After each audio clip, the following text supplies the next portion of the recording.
If you're currently out there searching for a partner, I could give you a lot of advice. But if I could only give you one, it would be this. Don't search for a relationship, search for a companion. And the difference between those two things is going to define the quality of your life. Because if there's one thing I learned from my past relationships, it's that who you choose as your partner will shape your life more than you think. Life is a journey, a long one, and it matters whether the person next to you is walking beside you or quietly holding you back. Because life is not easy. There will be obstacles, challenges, giants to fight. And if the person next to you never supports you, then every battle in your life will feel like you are fighting alone. You will have many things to fight in life. Your partner should never be one of them. They should be the one standing behind you. You're in the fight. And here's something important. You can't change people. If someone is hostile towards your growth, your goals, or your personality, there is a very good chance that they will stay that way. A simple example. Imagine you are out with your partner, with your friends, or with your family, and she constantly disrespects you in front of them, makes more jokes about you, belittles you. That's not a small thing, because a partner who humiliates you in front of people you care about is not a partner.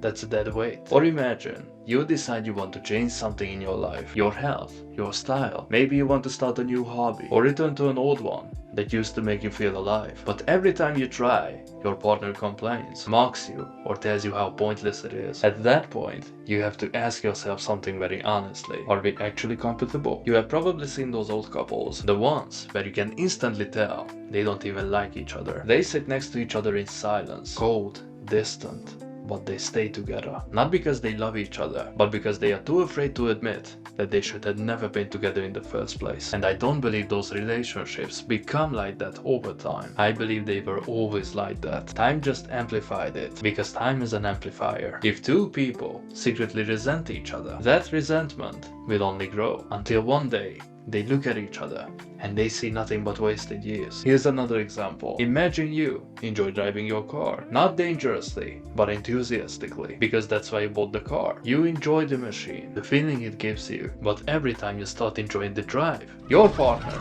immediately starts screaming next to you, telling you you're an idiot. Now, of course, ask yourself honestly, were you actually being irresponsible? Because if you were, then yes, it's fair that she was scared. But if you weren't doing anything wrong, and she constantly shames you for things you enjoy, then you need to ask a harder question. Do you want to slowly give up everything that makes you you, just to keep someone comfortable? Because if you do that, you won't become a better partner. You will become a bitter person. And ironically, that's also when your partner will lose respect for you. Or you can do something much harder. You can be honest. You can say these things matter to me. And if someone demands you to erase the things that make you happy, then maybe the truth is simple. You are not compatible. And admitting that gives both of you something important. A chance to find someone who actually fits. Now, of course, I'm not saying that you should break up over every small inconvenience. Relationships always require compromise, but deep down you already know the difference between sacrificing something small and sacrificing yourself. Because the person you choose to spend your life with